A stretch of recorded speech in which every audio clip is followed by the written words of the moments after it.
آدم خوب همین خصلت خاکساری داره و در وقت گشتن میره گشتن و میبینی خودت رفتار راهگردی همه و میبینی هیچ معلومه که چخیله آدم بعد هر روزون هر طرف چی میکنه و معلومه و نیتی و اگر خودش که من ندونه کسا آدم خوب خودی از سخنرانیش میفهمید که او خوب است یا بد است.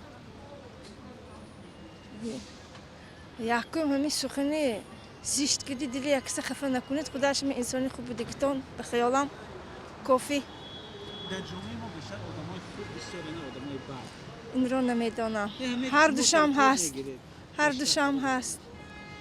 خوازر همین خیل که تواتم زندگی نمیفهمید.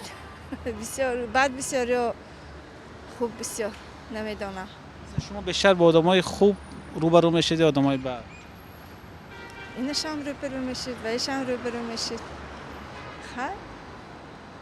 خوب بسیارتر به نظرم. خوب بسیارتر. 97 تا 2015 را در امراسیه گشتم.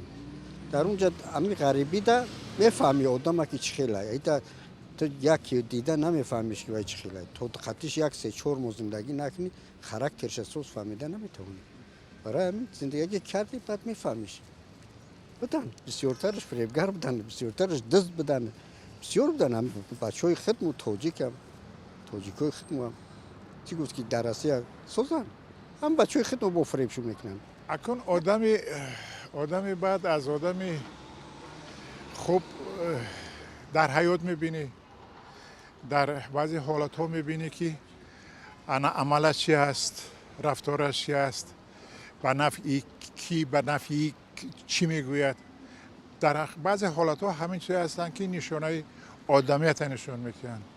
با آخرین سوال که بعضی میگن در جامعه ما آدمای خوب کم مونده است شما راضی هستید؟ نه آدمای خوب برعکس زیادند.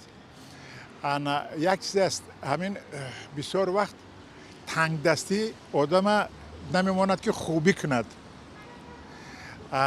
بعضا وقت میشود که همین شرایط نمیشود که یک نیکی کند.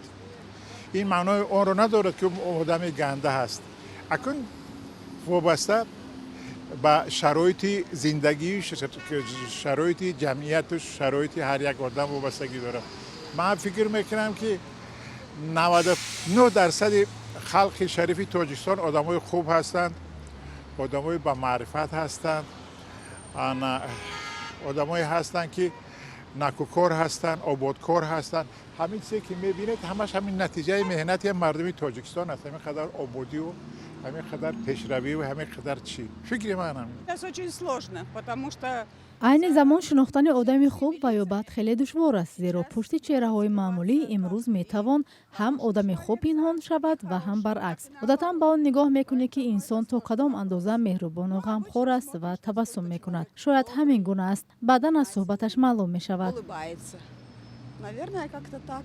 А там уже дальше видно по разговору. فرق کردن تو وای خودش اگر همی کارشا روشن نکنه فهمیدن خینه ویا ای دهن خودش میفهمید فرق آدم خوب و آدم بد دهمیه که مقصد آدم خوب هم چهرهش میفهمی که خوبه مقصد طرز سلام طرز آداب راهگردی میفهمی که خوبه آدم بدش